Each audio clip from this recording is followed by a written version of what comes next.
बिस्मिल्लाहिर्रहमानिर्रहीम अस्सलाम वालेकुम नाज़रीन, सुनो पॉडकास्ट में खुश आमदीद। मैं हूँ यासिर रशीद। नाज़रीन, इस वक्त अगर ईरानी महाज देखा जाए तो ईरान ने एक ऐसे फ्लीट के ऊपर हमला किया है जो अमेरिका का फ्लीट है और कुवैत के अंदर मौजूद था, और वहाँ पे ईरानियन जो मिज़िल हैं उनको इंटरसेप्ट किया गया उसी वक्त में कि जब डोनाल्ड ट्रंप की एक फ़ोन कॉल का तज़किरा है जो बेंजामिन नेतन्याहू से हुई, और जिसके बारे में ये कहा जाता रहा कि एक्सियोस रिपोर्ट करता है कि चमड़ी बचाने की बात की जो डोनाल्ड ट्रंप की तरफ से नेतन्याहू को की गई, और ये कहा गया कि पागल इंसान है और नाशुक्रा इंसान है। लेकिन लबनान के महाज के ऊपर अगर नज़र दौड़ाई जाए तो वहाँ पे जिस हद तक इंटरवीन करने की कोशिश की गई है और जिस हद तक बम्बार्डमेंट की गई है और जिस हद तक वहाँ पे इंसानी बहरान दिखाई दिया है, और बैरूत के अंदर पेशकदमी की बातें थीं और उसको ऐन वक्त के ऊपर अमेरिका रोकने का क्रेडिट ले रहा है, तो क्या बातें यही हैं जो एक्सियोस रिपोर्ट कर रहा है, या फिर पसे पर्दा इन दोनों ताकतों की आपसी बातचीत भी जारी है? और एक ऐसा वक्त कि जब वॉशिंगटन के अंदर तल अबीब के लोग भी मौजूद हैं और बैरूत के लोग भी मौजूद हैं और उनके दरमियान एक डायलॉग हो रहा है, तो हिजबुल्लाह की नुमाइंदगी उसमें किस हद तक मौजूद है? हिजबुल्लाह को किस हद तक कॉर्नर किया जा रहा है? हिजबुल्लाह के तहफ़्फ़ुज़ात किस हद तक देखे जा रहे हैं? और अभी ये जो एक नई जंग फिर से दोबारा शुरू होने का इंदिया मंजर आम पे आ रहा है, अगर इसको अल्फाज में समेटा जाए और इस पूरे मंजरनामे को लपेटा जाए तो वो मंजर कशी क्या होगी? तो इसी पे बात करेंगे। हमें ज्वाइन किया है दिफाई तजियाकार हैं, माहिर बैनुल अक़वामी अमूर हैं, चेयरमैन तहरीक जवानान पाकिस्तान अब्दुल्ला हमीद गुल साहब ने। गुल साहब, बहुत शुक्रिया आपके वक्त का। गुल साहब, अगर कुछ दिन पुरानी कहानियां देखें, एक बहरी जहाज के ऊपर हमला होता है और उसके जवाब में पासदारान इनकलाब अमरीकी और सहूनी मफादात से मुंसलिक एक बहरी जहाज के ऊपर हमला कर देती हैं। फिर हमें यह भी सुनने को मिलता है कि अमरीका ने कुछ जजायर हैं जिसके ऊपर हमले किए हैं, लेकिन वहां पे नुकसान क्या हुआ उसकी इतलात मंजर आम पे नहीं आती। और फिर अभी ये खबर मिलती है कि अमरीकी बहरिया के 5वें फ्लीट के ऊपर जो है वो ईरान ने हमला कर दिया है और मिसाइल्स को इंटरसेप्ट होने की इत्तलात सामने आई हैं। तो आप क्या समझते हैं कि पसे पर्दा जो बातचीत जारी थी वो कहीं लपेट दी गई है और अब जंग के फिर से इशारे हैं, या फिर यहां पे कोई और पोस्चरिंग चल रही है जिसको समझना अभी आम इंसान के बस की बात नहीं? बिस्मिल्लाहिर्रहमानिर्रहीम। बहुत-बहुत शुक्रिया। यकीनन जो आपने आखिरी बात कही, वो मेरे ख़्याल में ज़्यादा मुनासिब है। उसकी सबसे बड़ी वजह ये है कि नंबर 1, ये जंग शुरू क्यों की गई थी? क्योंकि जब ईरान अपना ज़ीरो एनरिचमेंट पे न्यूक्लियर प्रोग्राम ला रहा था, 2025 में ऐलान हुआ था बाकायदा ओमान की जानिब से, तो फिर उसके ऊपर हमला क्यों किया गया? नंबर 1। नंबर 2 ये है कि जब आपने हमला किया तो उसके जो अहदाफ थे वो तो आप हासिल नहीं कर पाए। हाँ, ईरान को आपने नुकसान बहुत पहुँचाया, उनकी लीडरशिप को आपने नाहक कत्ल किया, उनके बच्चों को आपने मारा, ये सारी चीज़ें हुई, लेकिन साथ ही साथ हुर्मुज़ भी बंद हुई। हुर्मुज़ खुल गई फील्ड मार्शल साहब की कोशिशों से फिर हुर्मुज़ खुल गया। लेकिन उसके बाद फिर अमेरिका की बंदिश कर देना, फिर चीन का दौरा होना, फिर चीन के दौरे के बाद वहाँ से कुछ हासिल ना होना और अमेरिका मखमसे में पड़ जाता है और फिर वो अब अपना जो गुस्सा है वो इसराइल पर निकालने की कोशिश करता है और कहता है कि तुम्हारी वजह से ये मामलात खराब हो गए। फिर ये भी बड़ी इंटरेस्टिंग बात है कि जब ये कहा जा रहा था कि वो जंग होगी या अमन होगा, तो उस टाइम पे मैं सुनो नेटवर्क के ऊपर मैंने यही गुफ्तगू की थी कि अगर उन्होंने जंग करनी होती तो पीट हेग्सेट को बुलाते, वो बुलाते अपने जॉइंट चीफ को बुलाते, लेकिन उन्होंने बुलाया जेडी वेंस को हम्म। और स्टीव विटकॉफ को, जैरेड कुशनर को। ये वो तमाम तीनों मेंबरान थे जो पुरअमन मुज़ाकरात के लिए पाकिस्तान तशरीफ लाए थे। अब हम्म। ये वो बातें थीं जिसके ऊपर हम कैलकुलेट कर रहे थे, लेकिन लगता ये है कि डोनाल्ड ट्रंप साहब ने ये फैसला कर लिया है कि उन्होंने इसराइल को हर हालत के अंदर प्रोटेक्शन प्रोवाइड करनी है और यही वजह है कि वो प्रोटेक्शन प्रोवाइड करते-करते कहीं अमेरिकन मफादात को बहुत पीछे उन्होंने छोड़ दिया है। हम्म। नतीजा ये निकल रहा है कि ये सारी बातें आपको याद है कि पहले भी एक वॉइस कॉल लीक हुई थी जो कि जेडी वेंस और नेतन्याहू हम्म। के दरमियान हम्म। हुई थी। हम्म। उसके अंदर भी काफ़ी तल्ख़ कलामी हुई थी, लेकिन उसके बाद वो बात आई गई हो गई। अब ये आप तो यासिर भाई जानते हैं कि इसराइल के पास तो असला डिप्लीट हो चुका था, खत्म हो चुका था। अब ये लबनान के लिए असला लाना सबसे बड़ी बात ये होती है कि किसी भी मुल्क को जब असला दिया जाता है तो आपसे पूछा जाता है कि आप किसके खिलाफ इस्तेमाल करेंगे, कब-कब करेंगे, कैसे करेंगे और अमेरिका जहाँ शामिल होता है तो वो ये भी आपको डिसाइड करता है कि ये मेरी मर्ज़ी के बगैर आप इस्तेमाल नहीं करेंगे। हुँ, जैसे कि आपको हुँ, पता है मुख्तलिफ ममालिक शराइत हुँ, मौजूद हैं। तो फिर अमेरिका ने अगर ये असला दिया और ये लबनान के खिलाफ नहीं इस्तेमाल होना था, तो फिर अमेरिका की इजाज़त इसके अंदर क्या शामिल थी या नहीं थी? ये आप मेरे से बेहतर जानते हैं। दूसरी जानिब जो है, आप ये देखें कि बैरूत के ऊपर उन्होंने रोक लिया, लेकिन जो वहाँ नवाफ़ सलाम हैं प्राइम मिनिस्टर साहब, मेरा भी उनके साथ अच्छी सलाम-दुआ है।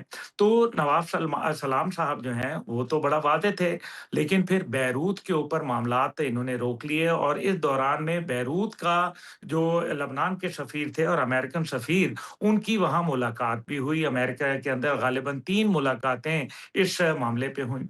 आपको याद होगा कि लबनान के मामले के ऊपर जब जेडी वेंस और इनकी टीम पाकिस्तान आई, तो उससे पहले अमेरिका ने ये कहा कि जी वो तो लबनान तो उसमें शामिल ही नहीं है, जिसके ऊपर ईरान ने जो है वो निस्बतन गुस्से का इज़हार किया और बाकिर कालिबाफ और जो इब्बास अरागची थे, उनका पाकिस्तान आने का दौरा मौख़र कर दिया गया और फिर गुल प्राइम साहब मिनिस्टर ऑफ गुल पाकिस्तान की साहब रिक्वेस्ट के ऊपर ये तो सारी चीज़ें जो हैं मुख्तलिफ परतों में मुख्तलिफ औकात में खुल गई।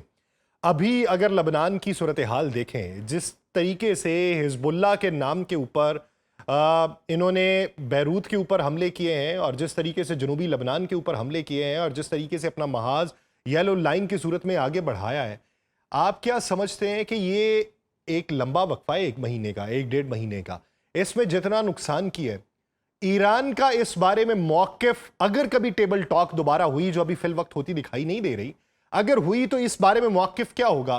तो और इसकी कंपनसेशन के लिए क्या मंज़रनामा होगा? देखिए यासिर भाई अटर कन्फ्यूजन है अमेरिकन साइड पे जो कल के आज सुबह के बयानात मार्को रूबियो के आए हैं, उसके अंदर ये कहा गया है कि जी ईरान से बातचीत हो रही है और साथ ही साथ उन्होंने ये भी कह दिया है कि उस पे हो सकता है कि न्यूक्लियर पे बात हो। उन्हीं के उसी बयान के अंदर ये कहा गया है कि हम न्यूक्लियर पे बातचीत भी चल रही है, जबकि यहाँ कह रहे हैं वो हो सकता है, वहाँ कहते हैं ये हो रही है, यानी कि एक स्टेट ऑफ कन्फ्यूजन है। इसके हुँ, 2 पहलू हैं। पहली बात ये है कि मार्को रूबियो झूठ बोल रहे हैं और अगर वो झूठ नहीं बोल रहे, तो फिर इसका मतलब है कि वो लाइल्म हैं। हुँ, इसका मतलब ये है कि दफ्तर ख़ारजा को बिल्कुल व्हाइट हाउस ने आइसोलेट करके रख दिया है, जिसके नंबर ऑफ शवाहिद मौजूद हैं। अब हम ये आ जाते हैं कि इसके मकसद। आप देखें इससे पहले एक बड़ी डेवलपमेंट होती है, जो लोग इसको इंटरलिंक नहीं कर रहे। 2 महीने के लिए इस्राएली अदालत अपना फैसला मौख़र कर हुँ, देती है, जो उसने फैसला सुनाना है नेतन्याहू के लिए, वो कहती है 2 महीने बाद सुनाऊँगी। क्यों भई 2 महीने के बाद सुनाऊँगी? जबकि फैसला नेतन्याहू पे करप्शन का, उकरबा परवरी का और लाकानूनियत का और जो दीगर उसके इक्तिसादी मामलात जुड़े में हैं, उसका फैसला तो आ जाना चाहिए था। लेकिन 2 महीने का मतलब ये है कि आपको एक मौका दिया जा रहा है, आपको असला भी दिया गया अमेरिका की जानिब से और आपको एक गुड कॉप और बैड कॉप खेला जा रहा है। तो तो फिर अमेरिका कहता आप है ये कि तुम समझते हमला हैं नहीं गुल साहब, करोगे। आप ये समझते हैं कि एक्सियोस जो रिपोर्ट कर रहा है डोनाल्ड ट्रंप के हवाले से कि इन्होंने फ़ोन कॉल के ऊपर ये कहा कि मैं तुम्हें करप्शन के मुकदमात से बचा रहा हूं, तो ये बादी नज़र में दिखाई देता है कि उनकी अदालत के ऊपर असर व रसूख डोनाल्ड ट्रंप का है? सर मुझे आप एक बात बताएँ, ये axios.com पहली बात है कि कितना ऑथेंटिक इदारा है, ये कहाँ से आया? हुँ, इससे पहले कहाँ था? ये ट्रुथ सोशल वगैरह ये पहले क्यों नहीं थे? अब क्यों इतने ज़्यादा पॉपुलर हो गए? पहले सुनते थे कि जनाब ट्विटर के ऊपर पैगाम दिया गया, फलाने पे दिया गया। ये अचानक सीएनएन को छोड़ के, फॉक्स न्यूज़ को छोड़ के, सीबीएन को छोड़ के, दीगर को सीएनबीसी को छोड़ के अचानक ये एक axios.com कहाँ से नमूदार हो गया? आप समझ रहे हैं इस बात को? इसका मतलब ये है कि जो बुलवाना चाहते हैं, जिसको एक ऐसे इदारे से जिसका कोई मुस्तनद बैकग्राउंड नहीं है, यानी कि खबर भी दे दी और उसके अंदर कुछ यही मैंने आपसे कहा ना गुड कॉप, बैड कॉप। क्या डोनाल्ड ट्रंप को अब पता चला है कि वो उनकी जो है वो खाल को बचा रहे हैं? क्या हम्म। डोनाल्ड ट्रंप को अब पता चला है कि वो एहसान फरामोश है? क्या डोनाल्ड ट्रंप को अब पता चला है कि वो धोखेबाज है और वो ट्रेचरी कर रहा है? तो ये तो बातें पहले भी मालूम है। असला कौन दे रहा है, पहले ये बताएं। कौन है जिसने अभी ड्यूरिंग द वॉर $18 बिलियन मजीद उनको एड की शक्ल के अंदर अप्रूव किए हैं? सब जानते हैं, आप, मैं, नाजरीन सब जानते हैं कि अमेरिका के बगैर एक दिन नहीं चल सकता इजराइल। माइक हकाबी जो कि वहां अम्बेसडर है अमेरिका का, जो कि अमेरिका का अम्बेसडर कम और यहूदियों का नुमाइंदा ज्यादा है, वो क्या बात करता है? उसने कहा इजराइल की ये बात कि जी वो तो ग्रेटर इजराइल बनाना चाहता है, ये उसका हक है। ये अब आप मुझे बताएं, अमेरिकी जो सफीर है वो ये बात कर रहा है, क्या ये वॉशिंगटन की मर्जी के बगैर कर रहा है? और अगर कर रहा था तो उसको शैक कर देना चाहिए था। तो फिर तो वो तो नहीं हुआ। ये यासिर साहब, ये आप इन चीजों को जरा आप इंटीग्रेट करें तो आपको पता चलेगा कि अमेरिका एक तरफ वो लबनान पे हमले करते हैं, वो वहां 2 घंटे का नोटिस देते हैं, बमबारी करते हैं, बिल्डिंगों को खंडर करते हैं और उसके बाद दीवार को आगे बढ़ा लेते हैं। फिर उसके बाद बात खत्म होती है, फिर वो उससे आगे चलते हैं और यही बात है कि वो कहते हैं कि जी आप हमास की लीडरशिप को मारने के लिए और दीगर हिजबुल्लाह की लीडरशिप को मारने के लिए आपने जो है उड़ा के रख दिया, पूरे इंसानियत को उड़ा के रख दिया। अच्छा, जब 70,000 80,000 लोग जब गजा में शहीद हो रहे थे, जहां अब इजरायली फौज का ये कहना है कि हमने 50% जो इलाका था वो तो कॉन्कर कर लिया था, हमने 70% जो है वो अब इलाका हमारे कब्जे में आ गया। तो वहां तब इंसानियत का कत्ल नहीं हो रहा था? क्या इनको ख्याल नहीं आया था या इनकी रिपोर्टें मौजूद नहीं थी? हजूर वाला सारी चीज मौजूद है और यही वजह है कि डोनाल्ड ट्रंप ये जो 2 महीने अदालत ने दिए हैं, ये इसलिए दिए हैं ताकि इसमें गिरता हुआ वोट बैंक संभाल ले। इसके अंदर वो जंगी माहौल बना के अपने आप को कानूनी तौर के ऊपर इमरजेंसी वाली जो हुकूमत जो नेतन्याहू की चल रही है, उसको दवाम बख्श दे और प्रोलॉन्ग कर दे। नतीजा ये होगा कि इसका फायदा अमेरिका को क्या होगा? अब इसका फायदा अमेरिका को ये है कि मिड टर्म इलेक्शन में एक तरफ ईरान भी खामोश हो जाएगा, मिड टर्म इलेक्शन के अंदर अमेरिकी सदर जो है कुछ कोशिश करके वो सीटें जीत जाएंगे तो उसके नतीजे के अंदर वो फिर दोबारा साल के आखिर के अंदर वो ईरान के ऊपर दोबारा हमले का प्लान बना लेंगे या कुछ ऐसा करेंगे कि वो ईरान के लिए मुश्किलात में इजाफा हो जाए, या फिर उनके जो मुंजमद असाशे हैं जिनको कहा गया कि 12% पहले मरहले में खोलेंगे, वो फिर 12% खोल के बाद में रोक लेंगे। ये धोखेबाज हैं, ट्रेचरस हैं, इन्होंने अपनी बात पे कायम नहीं रहना, ये यही काम करते हैं। ईरान ने भी सरेंडर नहीं करना। मेरी कल एम्बेसडर साहब से मुलाकात हुई थी, रजा अमीरी मुकद्दम साहब से जो पाकिस्तान में ईरान के सफीर हैं। बड़ी लंबी 2 घंटे की मुलाकात थी। उसके अंदर उनका बड़ा वाजे था, उन्होंने कहा हम सबके सवाए अल्लाह के अलावा हम नहीं झुकेंगे अमेरिका और इजराइल के सामने, बात तय है, जो उन्होंने करना है वो कर ले। अब ये वो चीजें हैं कि इस दौरान में फिर ईरान न्यूक्लियर एक्सप्लोजन कर सकता है और वो न्यूक्लियर एक्सप्लोजन करने से ज्यादा दूर नहीं है। ये मैं नहीं कह रहा, आप नहीं कह रहे, ये वो रिपोर्ट्स हैं जो 28 फरवरी से पहले अमेरिका की दी गई थी, जिसमें कहा था कि वो चंद हफ्तों के अंदर न्यूक्लियर अच्छा धमाका अच्छा, करने के मुझे काबिल हो गुल जाएंगे। साहब $60। एक चीज बताइए कि उन रिपोर्ट्स के ऊपर कितना रिलाय किया जा सकता है? जब हमले हुए तो ईरान ने ये कहा कि ये रिपोर्ट्स मनगढ़ंत बनाई गई थी एक जवाब के तौर के ऊपर। हमले हुए, उसके कुछ शवाहिद नहीं मिले, और अब उसी रिपोर्ट्स को अगर बुनियाद बना के ये बात की जाए कि वो रिपोर्ट्स ये बताती हैं कि ईरान एटमी धमाके कर सकता है, तो उस वक्त तो हम भी उस पर रिलाई नहीं कर रहे थे, तो अब किस हद तक किया जा सकता है?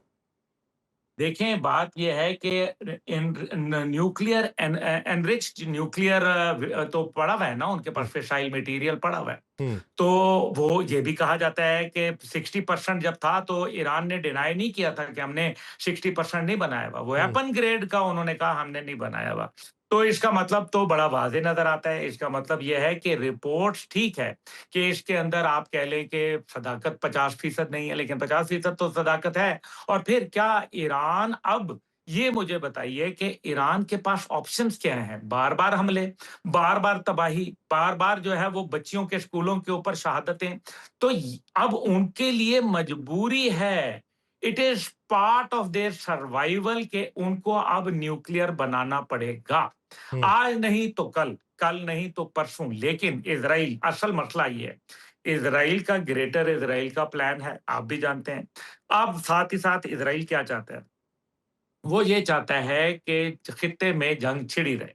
खित्ते में जंग छिड़ी रहेगी तो अमेरिका के सींग फँसे रहेंगे, अमेरिका के सींग फँसे रहेंगे तो इज़राइल को तक़वियत मिलती रहेगी, इज़राइल को तक़वियत मिलती रहेगी तो ग्रेटर इज़राइल के नक्शे में रंग भरना आसान हो जाएँगे और अरब दुनिया के ऊपर धाक कायम रहेगी। लेकिन अब जो तुर्किया के ऊपर और मिस्र पर हमलों की बातें आ रही हैं और ये अब उनके ऑफ़िशियल सोर्सेज़ से आ रही हैं, तो फिर इसका मतलब ये है कि जंग के जो अरीना है, जो इलाका है, उसको बढ़ाया जा रहा है।